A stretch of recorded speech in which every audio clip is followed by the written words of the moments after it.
PM किसान योजना और कालिया योजना हेब एकाठी कृषक को मिल 2 गुण फायदा। एने मुख्यमंत्री मोहन चरण माझी जारी कला एक बड़ घोषणा। एवं आपण को मिलवाक जाऊँगी टंका कालिया योजना और किसान योजना हेब एकाठी। आसतु संपूर्ण अपडेट जानिबा ता पूर्व वीडियो को लाइक करूँ, सब्सक्राइब करनथिले एबे सब्सक्राइब करी पाखर थिबा घंटी चिन्ह को दबाई दियंतु। कृषक मानक पई बड़ घोषणा करिसंती राज्य सरकार। एणिकी राज्य सरकार को कालिया योजना रे लाभवान होइथिबा हिताधिकारी माने प्रधानमंत्री किसान योजना सामिल हेबे।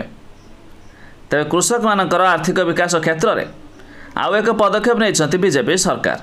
तेरे निर्वाचन समय बीजेपी देइथिबा प्रतिश्रुति को एवं पूरण करने आरंभ करिछि। तेरे एथर निर्वाचन में बीजेपी नारा थिला 2 थर पद्म 2 गुण विकास।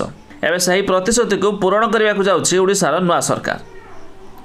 तेरे ओडिशारे नुआ सरकार गठन हेबा परे चाषी आय वृद्धि उद्देश्य समृद्ध कृषक नीति को खूब शीघ्र कार्यकारी करने को गुरुत्व देछि बीजेपी सरकार।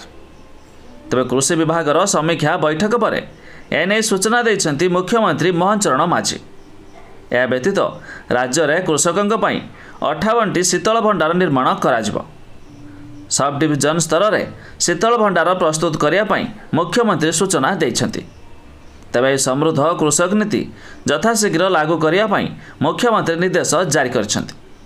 तेबे आपणक पई खुशी खबर, जदि आपण भी कालिया योजना टंका पूर्वर पाउछंती तेबे जानि रखंतु एबे कालिया योजनार हिताधिकारी सामिल हेबाकु जाउछंती किसान योजना रे। अर्थात एबे सबु चाषी पाई परिबे टंका। तेबे अधिक जानिया पई वेबसाइट लिंक आमे डिस्क्रिप्शन रे देइछु, आपण माने जाई मध्य चेक कर दे पारिबे।